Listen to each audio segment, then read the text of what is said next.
katika hali ambayo wachambuzi wengi na mashabiki wanaofuatilia kandanda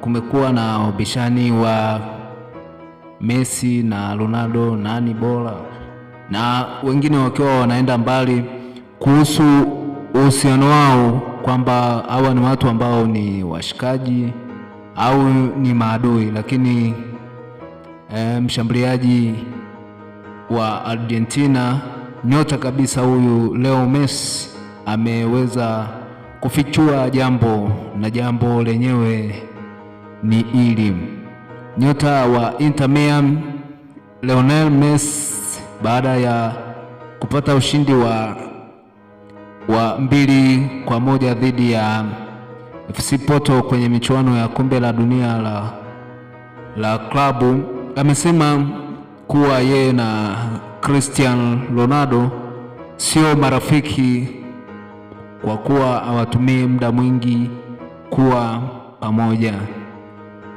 Namnukuu Messi: nje ya uwanja mimi na Cristiano Ronaldo ni watu wawili wa kawaida tu.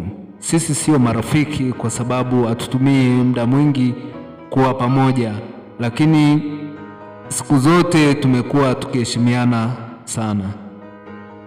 Messi ameongeza kwa kusema kuwa anaheshimu mafanikio ya Ronaldo na kuendelea kucheza soka la ushindani mpaka sasa. Messi anasema, namheshimu sana Cristiano Ronaldo, pia natambua mafanikio aliyonayo na kuendelea kucheza soka la ushindani.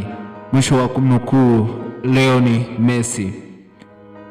Wewe kama mdau na mfuatiliaji wa soka, kwa upande wako uliwahi kugundua kwamba hawa sio marafiki?